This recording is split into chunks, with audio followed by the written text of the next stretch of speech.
A very well-respected MLB prospect reporter over at Fangraphs has had a major shakeup in the way that Nationals prospects are looked at, and I'm going to tell you why for 100% fact I disagree with this list. I'm going to tell you all of that and more right after this. You are Locked On Nationals, your daily Washington Nationals podcast, part of the Locked On Podcast Network, your team every day.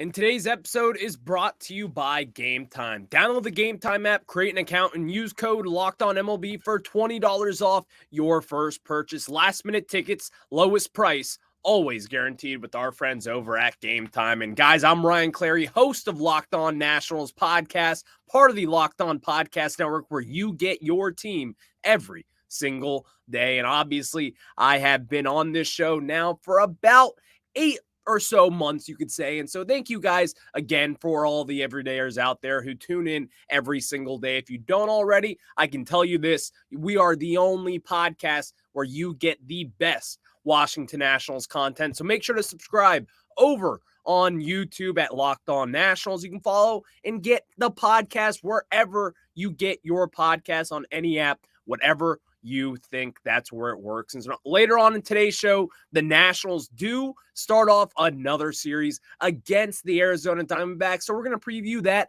because obviously we don't really get to play in the NL West right now, and we are getting ready to get started with a red hot Diamondbacks team. So we're going to talk about that and what it means for the Washington Nationals. Do they have a chance or do they not? We'll discuss that. Then also we're going to take an early look at the trade deadline and what could be coming for this trade deadline. Are the Nationals going to be staying put? Are they going to be selling off? Or could they be buying? We're going to be discussing about that a little bit later on in the show.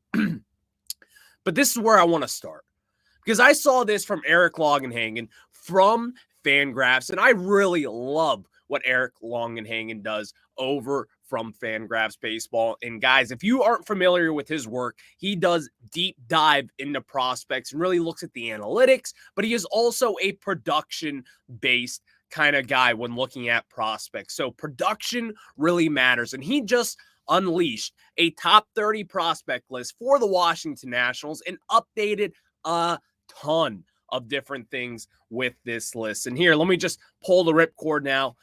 Here's where he has some of these guys. As we know, James Wood, Brady House, Robert Hassell, Elijah Green, all these guys are mainstays in this prospect rankings, but not Eric Longenhagen's. Right now, he's got James Wood as our number one prospect. No surprise there. Move on.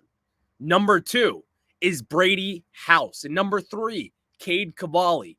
And then you find Robert Hassell III all the way down to number 7. And then you also find Elijah Green all the way down at the number 11 prospect in the national system. The top 5 pick from last year's draft, the superstar talent, the 5 tools, has him at number 11. And then what was ultimately the biggest surprise out of this whole thing was he put catcher Drew Millas all the way up to number 6 in this system. And by looking at these prospects, you look at this and say, okay, this is obviously a production-based prospect group.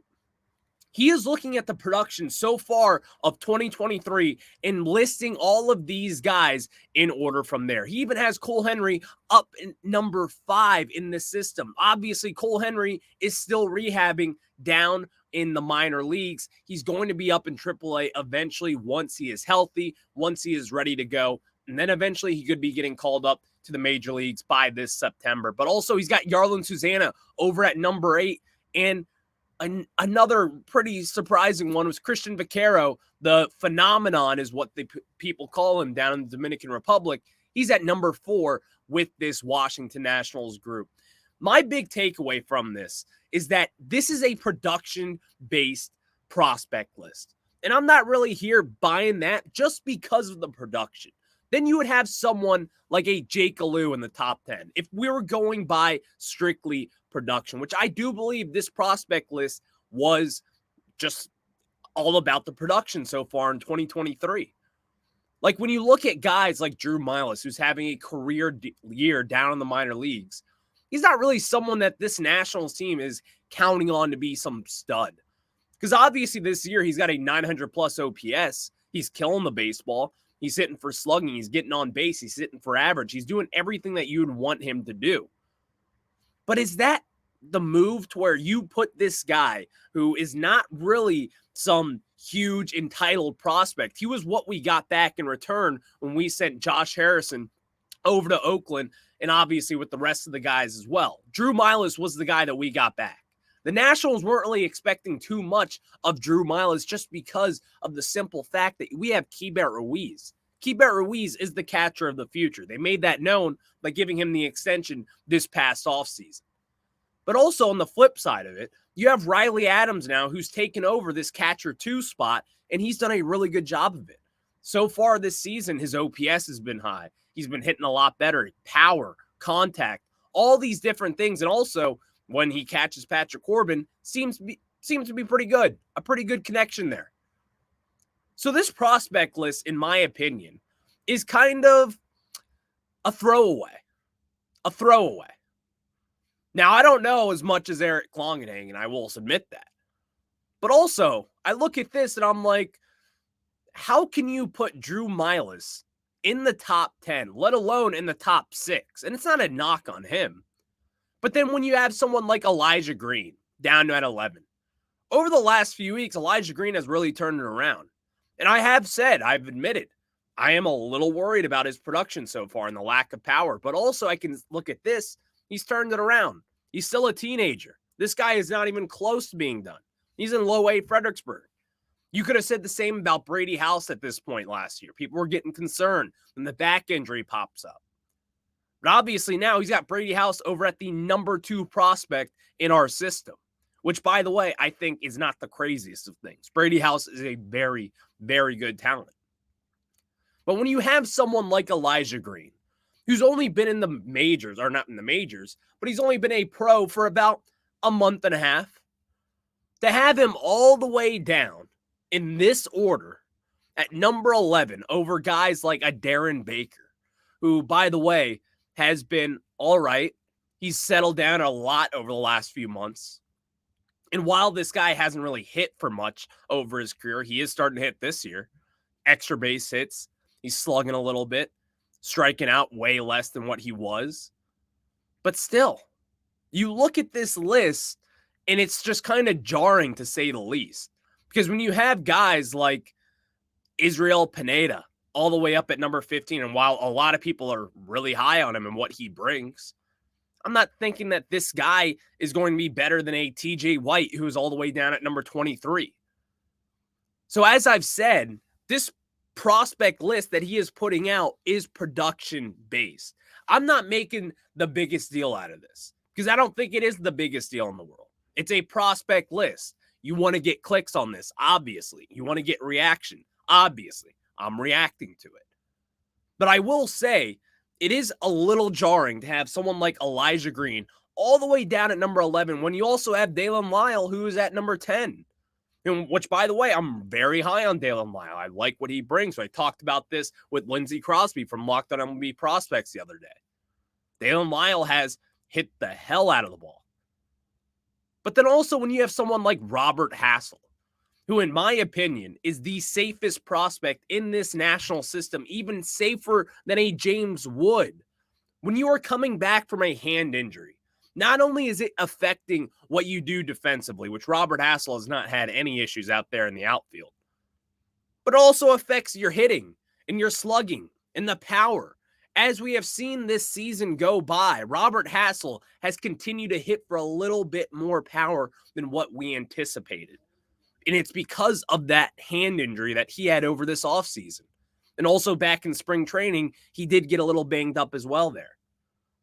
So I think the Robert Hassell thing is also a little jarring considering the fact that You're dropping him way down the list when this guy was a top 30 prospect in all of baseball just last summer.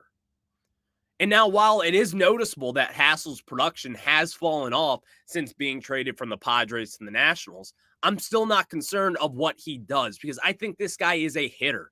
He doesn't strike out a lot. He's going to put the ball in play. And also, he's a stud defensively. And he can run on the base path. So I think Robert Hassell kind of got the raw end of this deal, you would say.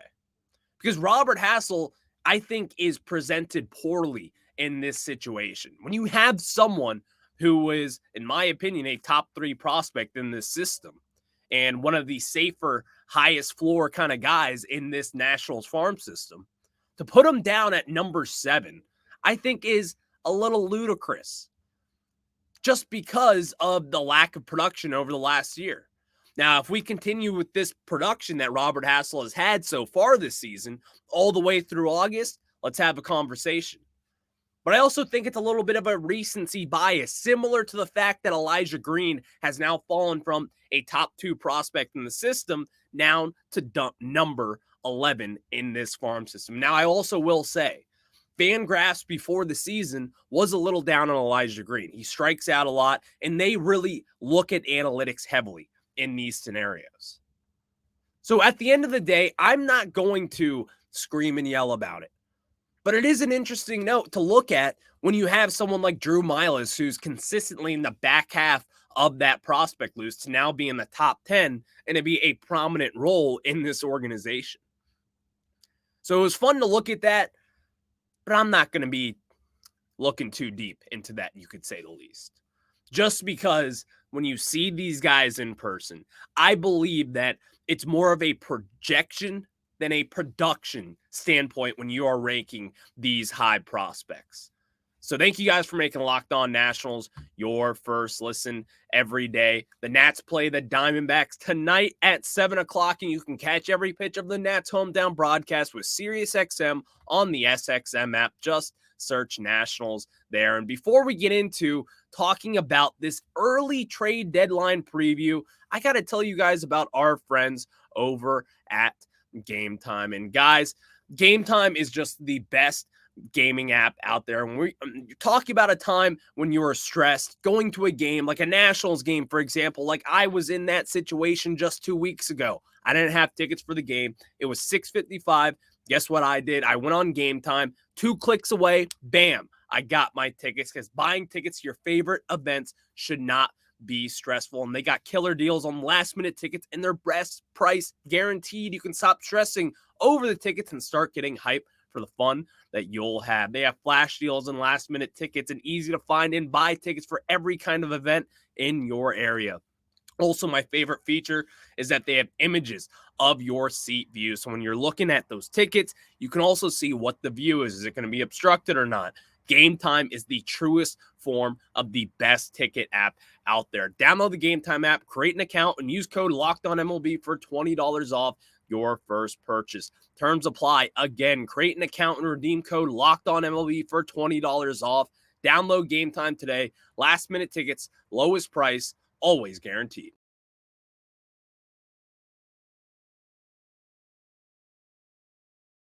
And now we get into a MLB trade deadline preview, as a lot of people have been discussing this for the Washington Nationals. And I was actually talking with a buddy about this just last night. The Nationals are entering a pretty interesting trade deadline because obviously this Nationals team has stepped it up this season. They haven't been the worst team in all of baseball. And honestly, this Nationals team has been a fun one to watch with a lot of surprising factors, with guys like Jeimer Candelario or Elaine Thomas really killing the baseball, taking a step up with Keibert Ruiz and C.J. Abrams and Josiah Gray. Obviously, the young guys like Abrams, Ruiz, and Gore, and Gray, all these young guys, and Garcia as well, they're off the table. They will not be getting traded. But let's ask this question here. What will hold back the Nationals from trading away someone like a Lane Thomas or a Victor Robles? Because a lot of people look at this and say, why would you do that? Why would you trade away Lane Thomas? Why would you trade away Victor Robles? And to pin those two together, which ones would you rather trade of those two between Lane Thomas and Victor Robles? I'll answer that question a little later on in this segment. But Lane Thomas is an intriguing one, in my opinion. Because when we talk about selling and buying all these different prospects, the Nationals are still set on the future. Just because the Nationals have had a glimpse of success this year doesn't mean we should just let our eyes off what really matters the most, and that is the future and building prospects and opening up ways that you can spend money. Now, Lane Thomas is not the most expensive guy in the world. We know that. But I did go to business school. And when I went to business school, you were told to sell the stock when it's high.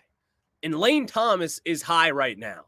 As I've alluded to a lot this season, Lane Thomas has notoriously started off slow.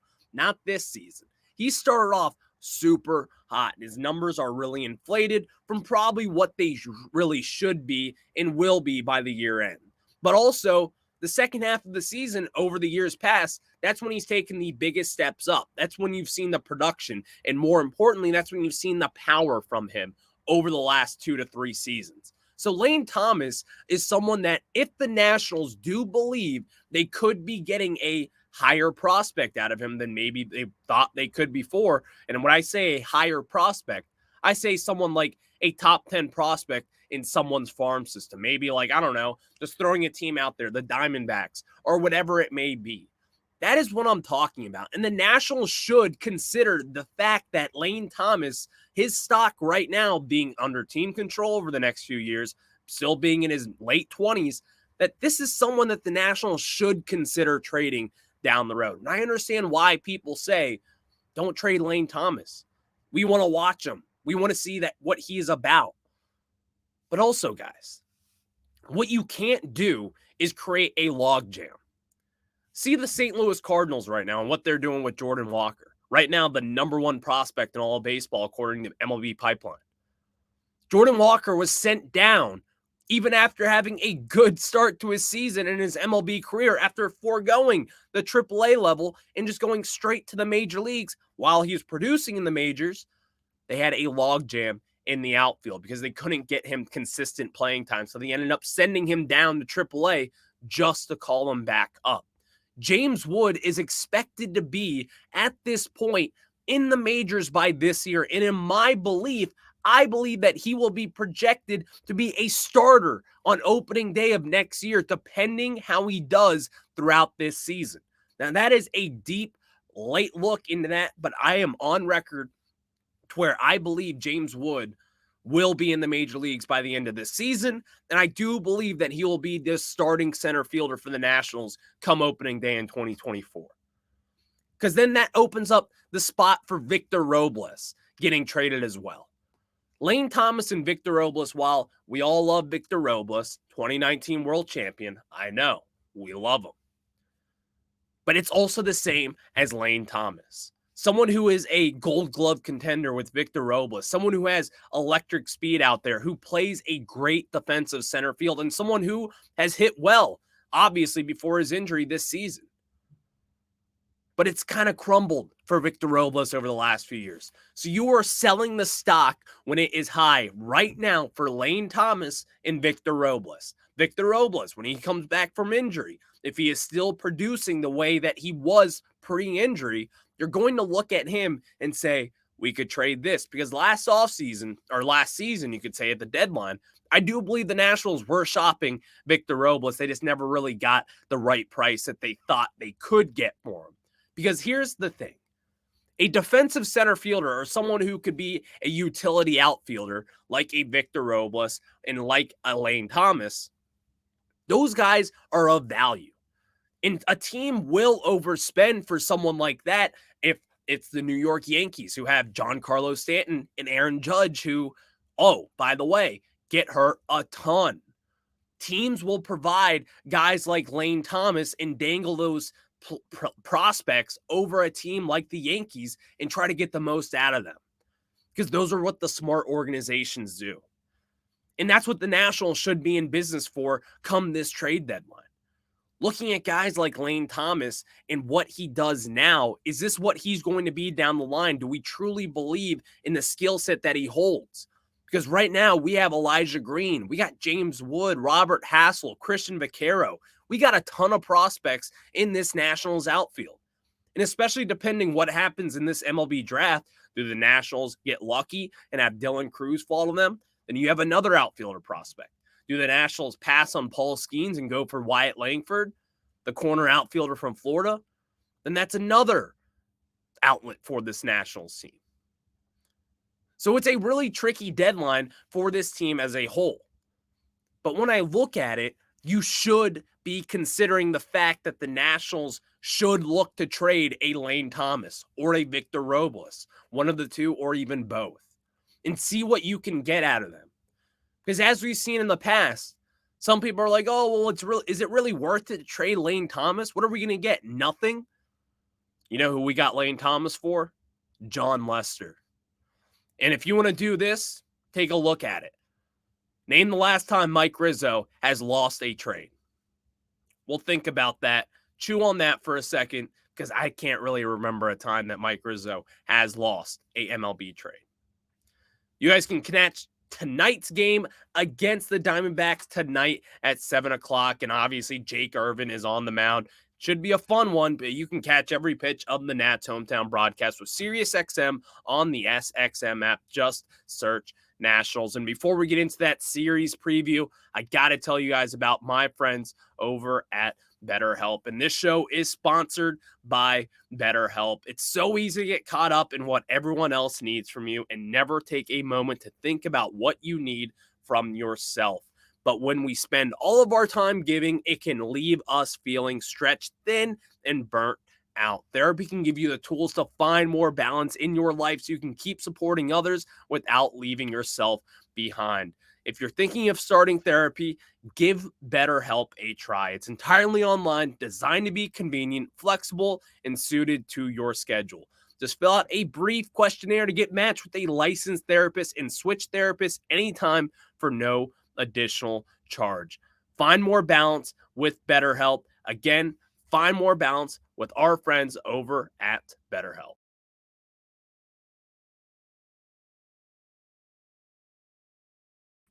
And now we get into previewing this Washington Nationals series going up against the Arizona Diamondbacks, which this is our second time going up against this really strong Arizona Diamondbacks squad as Jake Irvin gets set to throw again tonight. And as Jake Irvin has kind of, not really fallen apart, I should say, because I do like what Jake Irvin does, but we've kind of seen it from him. We've kind of seen what he can do.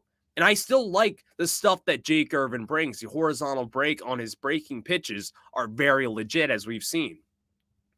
But I also think today is a crucial start for that Jake Irvin guy. 26 years old, former, pretty relative prospect in this national system that Mike Rizzo and a lot of different Nationals directors have loved about him over the years. Jake Irvin's command is relatively solid.